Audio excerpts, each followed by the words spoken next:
Alright guys, TacticalRab back again today. Hope you're all doing well and enjoying your day so far, and if you're an OpTic fan like OpTic Scumpy, I hope you've regained somewhat overnight, because an absolutely brutal way to go down to the losers bracket. Clayster is laying the blame solely on Huke, and we'll dive into exactly why over the coming minutes. Another remarkable turn of events. That puts them down to losers. They will have to beat Pred and the Seattle Surge if they want to continue their tournament run. Very much into it. Your thoughts in the comments below. Hit the like button if you enjoy. Subscribe if you're new as always. I'd greatly appreciate it. Thanks to Underdog Fantasy again for supporting this weekend's Champs coverage. If you guys want to get involved in the fastest growing daily fantasy platform, this is the place to be. They've got the higher lower stuff that you guys might be familiar with, but it's the rivals that are particularly exciting. These are actually from yesterday's games, because as of recording it's not quite updated, but it will be very shortly indeed. Dashy versus Shotzzy, just by example. Is Shotzzy going to get more kills over map 1, 2 and 3, or is it going to be Dashy plus 5? That's the adjustment factor here in play, and we'll certainly get into this series against the subliners very shortly indeed. And this, for example, for FaZe, right? So yeah, they have a massive series tonight as well against Boston.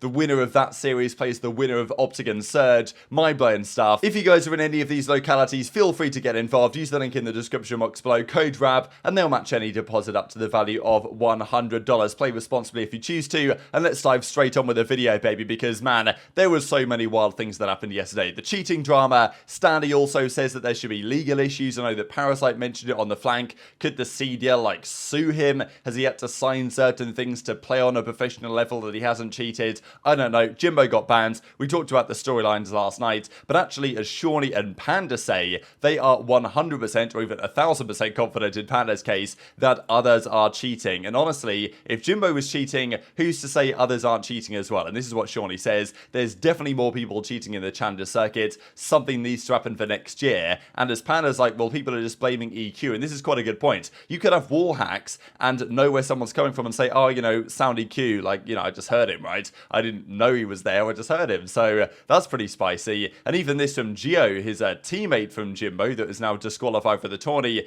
Basically, I mean, he texts him here and says, is it Fugazi or is he actually cheating? And he's like, yeah, he's gone. So he, yeah, definitely was cheating. And he says he's gone. And apparently he's just straight up fled the venue. Like, this guy's on a plane already and he's straight out of there. And hopefully out of the COD scene forever. Based on the events of the past 24 hours, his team, of course, got disqualified for said reasons that we looked at last night in more detail. If you guys haven't heard about this story yet, these are the other teams eliminated so far based on the group stages, and now there are 8 teams remaining in the championship bracket, which begins today. So it's going to be, it's still mega down there in challengers. These are the guys that have been eliminated so far. Neptune was cooking yesterday. He had like a 1.7 in a series, up to 106 kills in 4 maps. He is the challengers reaper right now, and maybe he's going to make something happen here at the World Championship. Thieves, though, on the professional side, they went out last night. Thought this was an interesting tweet from Jake here, actually, in terms of how many changes might they make. I voted for 2. It might be 1, it might be more than 3. 13% of people believe they're going to stick it out. I think that's unlikely, but we'll see. Anything can happen here in this off-season. As Drazah says, choking both of the series the way we did will haunt me for the rest of my career. So, frustrating day for them. And I thought it was really nice, actually, to see that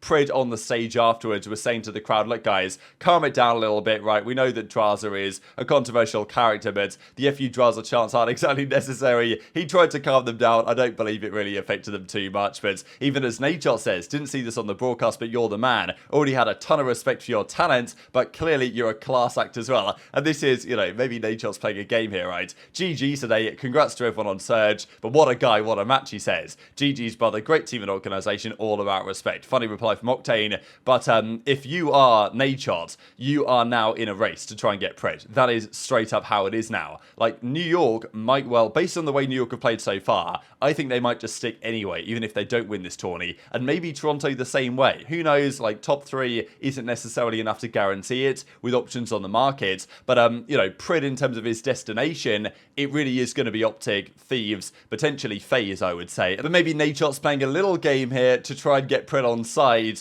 So when he inevitably hits up Pred's DMs, as I'm sure he will be when they get eliminated probably today, the Seattle Surge, then conversations will be had. It also meant with Thieves going out that there are still only 3 players ever that have won back-to-back World Championships. Karma did it 2013, 2014. Clayster did it 2019, 2020. One of those was online. And Jacob did it 2015, 2016 in Advanced Warfare Black Ops 3. And it's just incredibly hard to do. And only 3 players have ever done it. Let's talk about this OpTic situation. We've got to dive into it. Before this series, it was quite nice to see Scump and Daniel Sai came on the stream here. I gave him a present, really. It was really cool, actually. This is a signed jersey from every single player in the league that has played a match this year. Even Marky B, because he played a game, I believe got his name on here. Mainly for the reasons of, like, all of these guys, their careers probably wouldn't exist, especially in the same way that they do if Scump, you know, didn't do what he did for the scene. So I thought it was a really nice gesture. He's going to be putting that up on the wall, but we've got to get into the series. First of all, on the veto side, there were some questions here again, and I know that Ben even mentioned this on the flag, that aLLeY control was available. OpTic are 2-0 so far this year against New York on that map.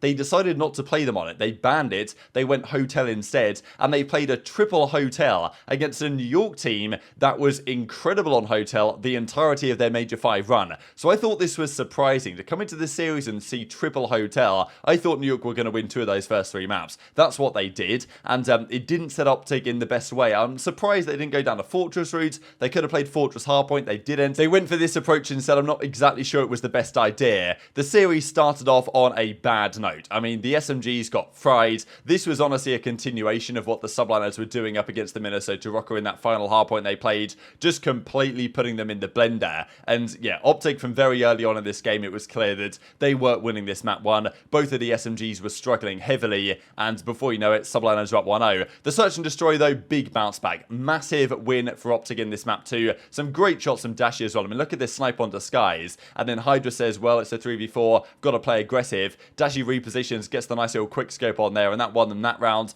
Eventually, they win the map. It was 6-4 in the end, so pretty well played from OpTic. And then the control, there were some chances here in the control, right? OpTic went up 1-0 here. Nice little offense. They probably will feel like they should have won their following defense. They had a great chance to do so. Doesn't happen, though. And then even the final round of this control, actually, this was a bit of a dagger, I thought, because there was barely any time on the clock, and subliners hadn't capped anything yet. Now you'd think, okay, they should probably get A, they should probably give it a go, and offense is pretty good on this map in general, but still, with so little time, giving up B first and then not getting the rotation, like Kismet Kismet was ridiculous this series. His KD is good, but his impact, if there was an impact rating in COD, wow, would that have been out of control, because again, in this map even, he had made a big play towards the B point to get them on it. They go up 2-1 in the series, but then it goes to a Hydra, and I honestly thought it was going to be over at this point. Like, Hydra, hardpoint, subliners, we saw what they did the previous day against Rokkr. I was thinking, well, it might be over now for OpTic and they go down to losers, but this really just sums up the best and the worst of Huke in some respects. This kill on Hydra is insane, kills Skies as well, massive 3Ps, and they get a lot of time.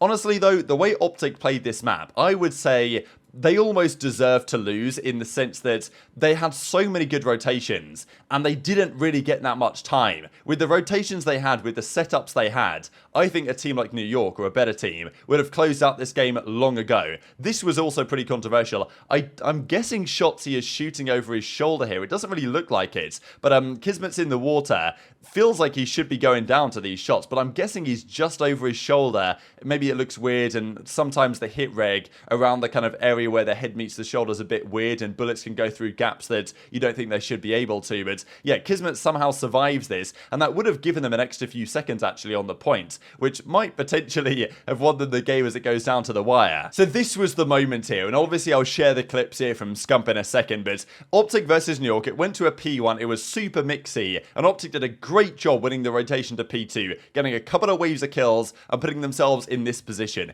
10 seconds to go, there's 33 seconds left on the hill, it's going to be over. I mean, if you have a disciplined team, can probably play this exact situation out 100 times and win all 100, maybe 99 if something remarkable happens, but OpTic aren't quite that team. At this point, there's 10 seconds to go, only 2 players have spawned in. Kismet's legging it down the middle of the map, number 5 is so far away that he's going to struggle to even get to the point in time, and OpTic, okay, number 3's watching the back, just in case. Ghosty pushes out, which I don't think is a terrible idea necessarily, but it doesn't work if you have another player pushing out as well. And this is the play from Huke, right? Number 4, I don't know what he's thinking, man. And in fairness, number 2 and number 3 in the hardpoint also make a misplay. But just look briefly at the minimap, the way this progressed, right? So this is the way it went down. This is impossible to lose. Surely it's impossible to lose. I thought it was over. I was watching this map because I'm familiar with OpTic's game. Like, I was expecting some sort of collapse here, right? But as it went on, I was like, no way. I mean, Ghosty made a nice little flank. They got all the kills. They got the full wave. And number 7, Kismet, is legging it down mid-map here. And we see that number 4, Huke, he jumps on this rock, but he doesn't watch the mid cut, and this is what really cost them here, because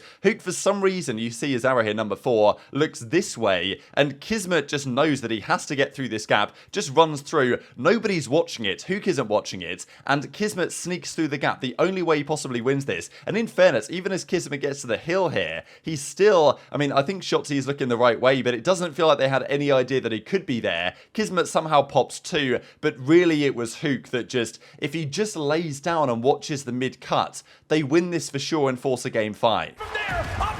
Good knee, jump up. Nice. Yes. That should be Gentlemen. Go. Oh Shotzzy, you're the fucking guy. That was crazy. That was the best, Shotzzy. What are we doing? What are we doing? There's no way. There is no way. Dude, we needed 1 set. They can win it. We need to stop They it win for off 1 this. second. There's no way. Thank you. Oh no, don't get frantic. Don't get frantic. No, don't get frantic. No. No, they're not going to win. They're Yes, not going they to do. win. No, they won't. No, they won't. Man, are you serious? The tick, it said 0 before it switched to 250. It was like a half a second off, but sorry, boys. You can't be serious. I mean, I can't believe what I just watched. 1 second, Jay. Where did Kiz come from? Dude, he did it. Oh, Where did he come from? Man. But there's a slip up on the OpTic setup. They gotta fix these mistakes come tomorrow. OpTic had this in the bag. They needed 18 seconds with a full setup. If you're in subliner's position here, you are in full-on panic mode. Right here, Kyler Huke, he makes a huge mistake. He ends up pushing through Broken instead of holding P4. He allows Kismet to slip through the front of the hill and get an uncontested 2-piece. Honestly, I'm not sure what he's doing. He was just playing for kills. He needs to understand the objective right there. Hold the hill, play tight. All you need is 4 seconds. So Scump was absolutely breaking down on this one, and you can understand why. I mean, he was losing full. I'm sure a lot of OpTic fans felt the same way, because that looked like it was done. It looked like a game 5. Who knows what happens game 5? Maybe subliners win anyway. But that was the chance. And I said yesterday, if they want to win this tourney, OpTic, that was the series to win. That was the chance. And they had 2 hands on securing a game 5, but it doesn't go. And genuinely, like, this just, it's the best and worst of Huke. He starts the map great. He finishes the map making a misplay like that when he just switches off his brain for some reason and doesn't watch the mid-cut and they lose the map. Like, just a simple play. Even just putting your controller down for a couple of seconds would have been better than doing what he did. So, and it's almost a play, to me, that is, if they don't go on to win this event now, if they don't go on to at least make the finals, it might just be an unforgivable play that legitimately cost him his spot on the team. I mean, I think it was sketchy anyway, but that just sums up the problems that Huke has as a player. Maybe that's harsh, but fundamentally, this was some of the issues. Look at a mini-map, right, that Rambo and Crimsix were talking about back in 2021 during the Dallas Empire days in Cold War, and those issues remain in the most critical of possible moments as well. Like, that was the game-winning moment.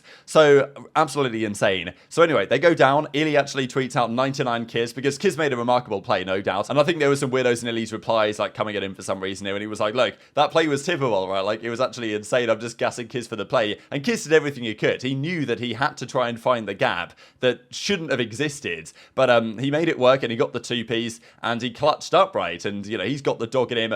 OpTic don't have the dog in them. I think it's been clear for some time, especially on LAN. But they can turn it around. They go down 3-1. Ultra New York winners final. That is mega. Like, I mean, one of those teams, at least we're going to have at least one European player in the grand finals of champs, which is pretty exciting again. But then we look down to this stacked losers bracket, and today we go from this bracket to the championship final. There are 6 teams remaining right now. There will be 2 teams remaining by the end of the day. It begins with OpTic versus Surge, and this is like, the storylines just write themselves, don't they? Because Surge beating Thieves, it now means that Pred gets to play OpTic effectively for his spot. You can imagine if Pred beats OpTic here and knocks them out, like, he can probably just join that team if he wants to next season. Even if they lose, still, I would expect him to probably go there, but who knows, right? So OpTic plays Surge. I'm still thinking OpTic should win this 3-1. I think Surge got their 1 victory. Congratulations, but I'm not sure they can maintain it. And I just want to see OpTic FaZe, to be honest. I hope that it happens. So I'm going to take FaZe to beat Breach as well, and then we'd have OpTic versus FaZe later in the day. Just before that, though, New York, Toronto. I don't know how to call this series, to be honest. Like, Toronto played unbelievably well. I think subliners have turned up lately.